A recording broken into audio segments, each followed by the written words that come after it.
Hello student, I am doctor Anu Banshiwal और आज के ऑनलाइन लेक्चर का हमारा टॉपिक है बेसिस एंड डायमेंशन, जिसे हम हिंदी में आधार एवं विमा भी कहते हैं। ये जो टॉपिक है वो लीनियर अलजेब्रा की बुक से लिया गया है और ये बीएससी पार्ट थर्ड ईयर की जो बुक है linear algebra and complex analysis, उसके यूनिट सेकंड का टॉपिक है। तो यहाँ पर हम डिस्कस करेंगे कि what is the basis and dimension of a vector space.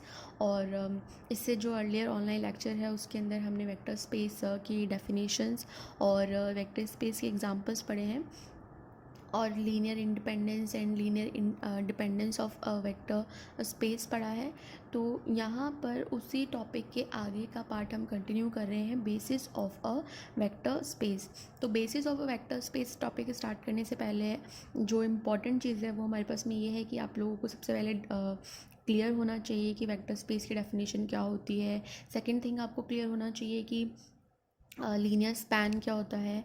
And third, आपको क्लियर होना चाहिए कि linear independence of vectors and linear dependence of vectors जो है वो हमारे पास में क्या होता है, क्योंकि ये जो तीन बेसिक डेफिनेशन है इन्हीं से हमारा basis and dimension of a vector space की डेफिनेशन बनती है। तो अगर आप ये जो तीनों टॉपिक अगर आपको क्लियर है तो बेसिस एंड डायमेंशन की डेफिनेशन जो समझना वो हमारे लिए थोड़ा इजी हो जाता है। तो स्टार्ट करते हैं हम basis of a vector space से। तो सदिश समष्टि का आधार कहते हैं इसे हिंदी में, और इसकी डेफिनेशन देखिए क्या होती है हमारे पास में। एक हमने वेक्टर स्पेस लिया और उसका एक सबसेट लिया है एस। तो ये एस जो सबसेट है वो वी एफ का बेसिस कहलाता है अगर वो इन दो कंडीशंस को क्या करें, सेटिस्फाइड करें। तो पहली कंडीशन है कि अगर एस जो है वो हमारे पास में एल आई है। एस एल आई का मतलब क्या होता है कि एस के अंदर जो भी वेक्टर्स आ रहे हैं, वेक्टर्स ऑफ एस, वो हमारे पास में क्या होने चाहिए, एल आई होने चाहिए, लीनियरली इंडिपेंडेंट होने चाहिए। यानी कि अगर उन वेक्टर्स को लेकर आप कोई भी लीनियर कॉम्बिनेशन बना रहे हैं तो उस लीनियर कॉम्बिनेशन के अंदर जितने भी स्केलर्स आप यूज़ कर रहे हैं वो स्केलर्स जो हैं वो सारे क्या होने चाहिए, ज़ीरो होने चाहिए। सेकेंड थिंग है कि एस जो है वो वी का जनक होना चाहिए, मतलब वी का हर एक एलिमेंट जो है वो एस के वेक्टर्स की लीनियर कॉम्बिनेशन के रूप में लिखा जा सकता है। यानी कि वी का प्रत्येक जो सदिश है उसे हम एस के वेक्टर्स के से क्या कर सकते हैं, जनरेट कर सकते हैं। That means L S equals to V. तो यहाँ पर हमें लीनियर स्पैन की डेफिनेशन की ज़रूरत पड़ती है। तो आपको क्लियर होना चाहिए कि लीनियर स्पैन जो है वो हमारे पास में क्या होता है। तो कोई भी सबसेट जो है वेक्टर स्पेस का वो बेसिस कहलाता है। फर्स्ट थिंग, अगर वो जो सबसेट है वो हमारे पास में एल आई हो, यानी कि उसके जो वेक्टर्स हैं वो हमारे पास में एल आई होने चाहिए। सेकंड थिंग कि जो एस के जो वेक्टर्स हैं वो वी को क्या करने चाहिए, जनरेट करने चाहिए। वी का प्रत्येक जो सदिश है वो एस के वेक्टर्स के लीनियर कॉम्बिनेशन के रूप में अगर आप लिख सकते हैं, दैट मीन्स एस जो है वो हमारा क्या बन सकता है, वेक्टर स्पेस का बेसिस बन सकता है। तो अतः किसी वेक्टर स्पेस वी एफ का बेसिस वी के एल आई सदिशों का ऐसा सबसेट है जो वी को क्या करता है, स्पैन करता है। दोनों तरीके से हम इसकी डेफिनेशन लिख सकते हैं, आइदर दिस वे आइदर और दिस वे।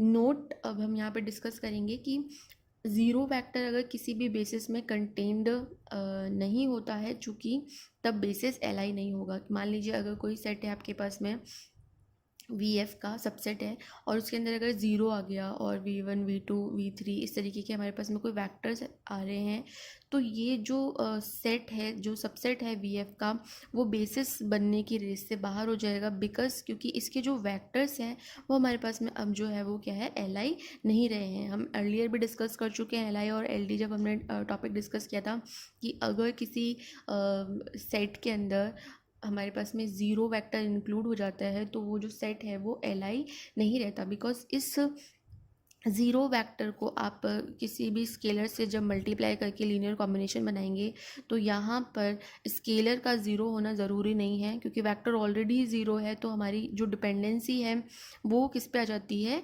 वेक्टर पे आ जाती है। इसलिए ये क्या हो जाएगा, एल डी बन जाएगा। तो हमारी जो बेसिस की पहली कंडीशन है वो क्या है कि उसके वेक्टर्स जो है वो एल आई होने चाहिए। दैट मीन्स अगर कोई भी सबसेट है वेक्टर्स का, अगर उसके अंदर ज़ीरो वेक्टर कंटेंड हो रहा है तो सबसे फर्स्ट जो हमारी कंडीशन है बेसिस बनने की, वो सेट जो है बेसिस बनने की दौड़ से बाहर हो जाएगा। बिकॉज वो ज़ीरो वेक्टर को क्या कर रहा है, कंटेन कर रहा है। और जो भी सेट ज़ीरो वेक्टर को कंटेन कर रहा है वो एल आई नहीं होगा। सेकंड थिंग जो है वो वेक्टर स्पेस के कई बेसिस हो सकते हैं। हो सकता है कि इसके 2 बेसिस हो, 3 बेसिस हो, मतलब कितने भी बेसिस जो है वो आप बना सकते हैं, बट कंडीशन यही है कि वो इन दोनों कंडीशन को सेटिस्फाइड करना चाहिए जो भी बेसिस आप बना रहे हैं वी का। अब यहाँ हमने एक एग्जांपल लिया है कि माना वी एफ एक वेक्टर स्पेस है और एस हमने एक इसका सबसेट लिया है E1 E2 EN, जहाँ पर E1 को हमने डिफाइन किया है कि E1 का मतलब है कि फर्स्ट प्लेस का एलिमेंट 1 है, बाकी जो n एलिमेंट है वो 0 हो जाएंगे। E2 यानी कि 2 प्लेस का एलिमेंट 1 है, बाकी सारे एलिमेंट 0 हो जाएंगे। इसी तरीके से EN n प्लेस का जो एलिमेंट है वो 1 है, बाकी सब 0 हो जाएगा। तो हमें ये दिखाना है कि S जो है वो क्या है, VF का एक बेसिस है। अब आप इजीली यहाँ देख सकते हैं, अगर आप इसको n अगर एलिमेंट के लिए आप इसको प्रूफ नहीं करना चाहते तो आप सिंपल n की कोई वैल्यू लेके भी इसको प्रूफ कर सकते हैं। अगर मैं यहाँ पे n बराबर 3 रख दूँ तो E1 हमारा हो जाएगा 1 0 0, E2 हो जाएगा 0 1 0 और E3 हो जाएगा 0 0 1।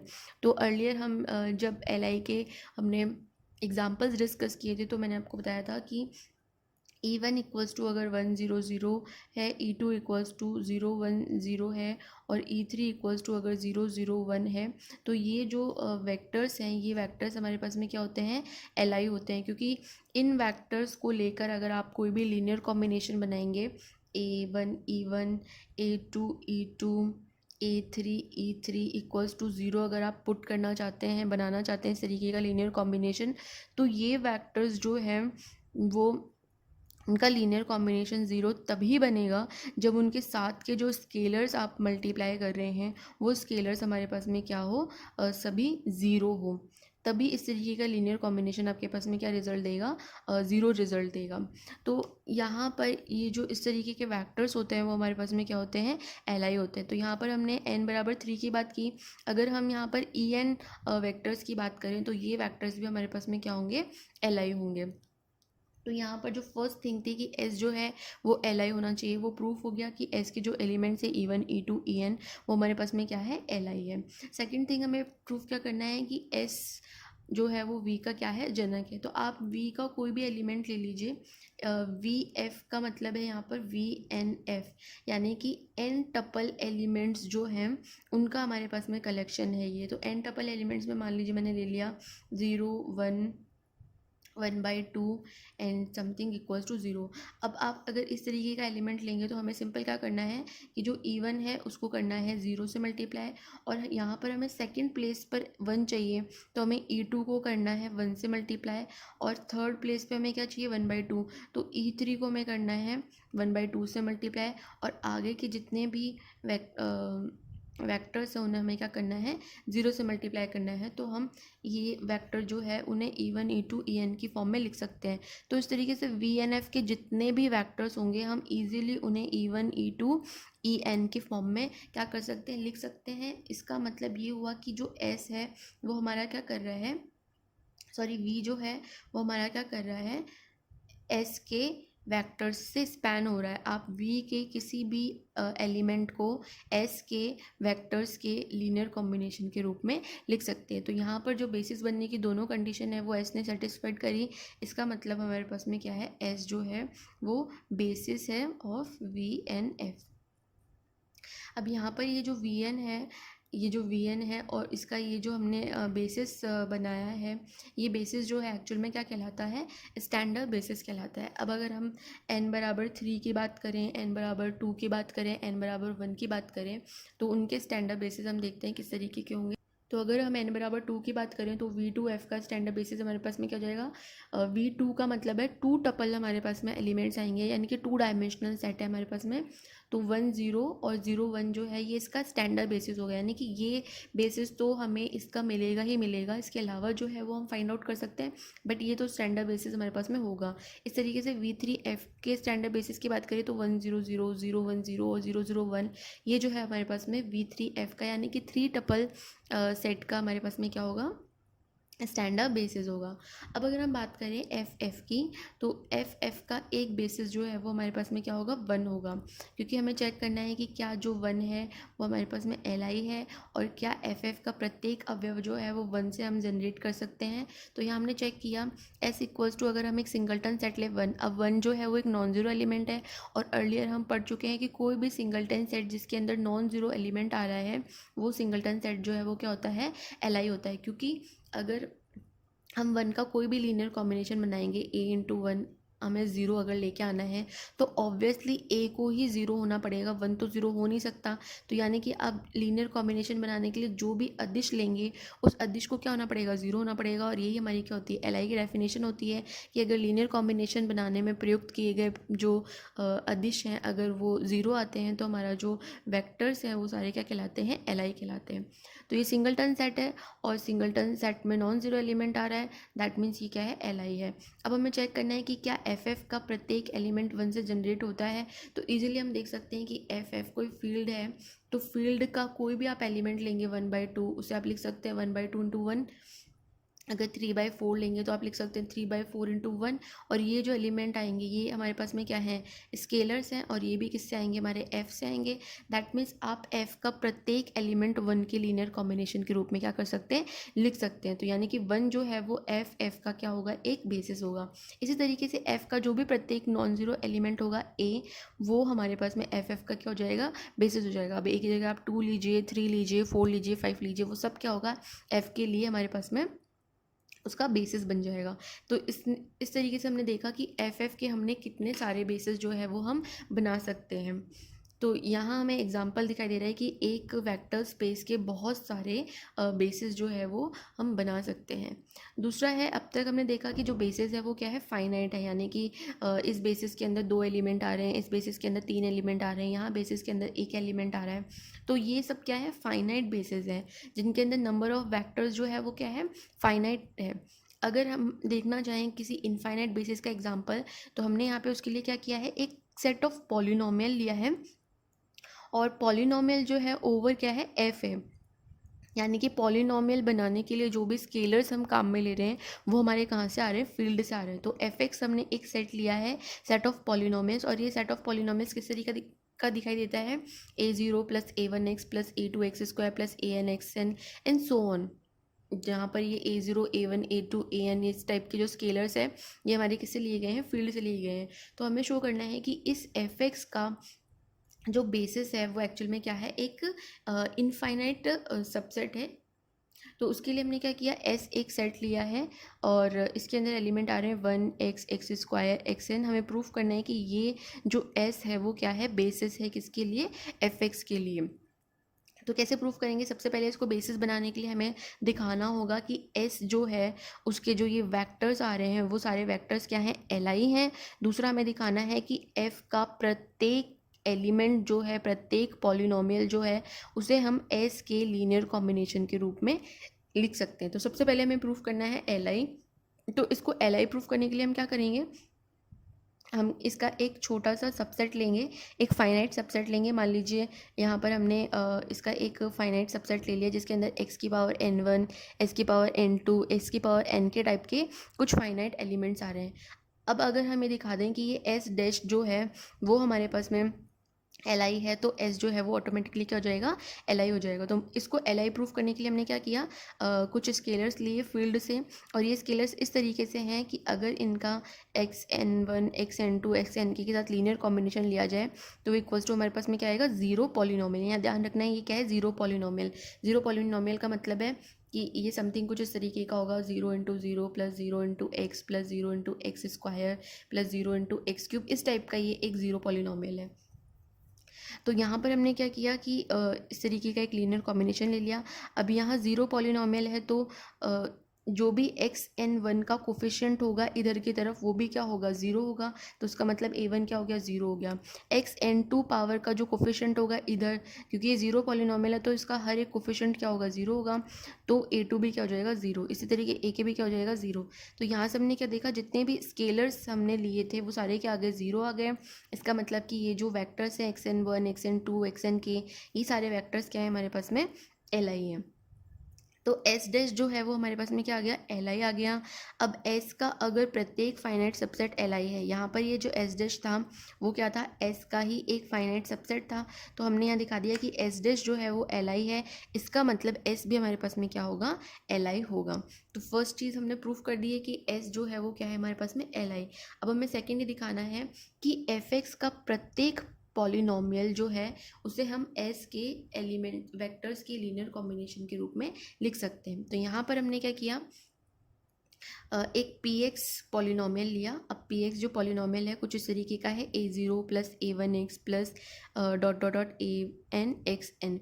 अब इस पॉलिनोमियल को हमें एस के लीनियर कॉम्बिनेशन के रूप में लिखना है। तो हम कैसे लिख सकते हैं इसे, ए zero A one A N हमने फील्ड के एलिमेंट लिए और ये ऐसे स्केलर हैं जिसे हम लिखना चाहें तो कैसे लिख सकते हैं, इस ए ज़ीरो को हमने वन से मल्टीप्लाई किया तो पहला एलिमेंट बन गया ए ज़ीरो, इस ए वन को हमने एक्स से मल्टीप्लाई किया तो दूसरा एलिमेंट बन गया ए वन एक्स। इसी तरीके से ए एन, इस स्केलर को हमने यहाँ एक्स एन से मल्टीप्लाई किया तो हमारे पास में कौन सी टर्म बन गई, ए एन एक्स एन। यानी कि इस तरीके के जितने भी पॉलिनोमियल्स होंगे उन पॉलिनोमियल्स को हम एस के वेक्टर्स के लीनियर कॉम्बिनेशन के रूप में लिख सकते हैं। इसका मतलब एस जो है वो एफ एक्स के प्रत्येक बहुपद को क्या कर सकता है, स्पैन कर सकता है।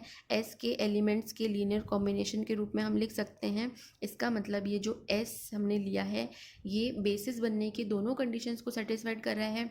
सबसे पहले एस के वेक्टर्स लीनियरली इंडिपेंडेंट है, दूसरा हम एफ एक्स के प्रत्येक बहुपद को, प्रत्येक पॉलिनोमियल को एस के लीनियर कॉम्बिनेशन के रूप में लिख सकते हैं। इसका मतलब जो है वो इसका मतलब एस एफ एक्स का क्या हो गया, एक बेसिस हो गया।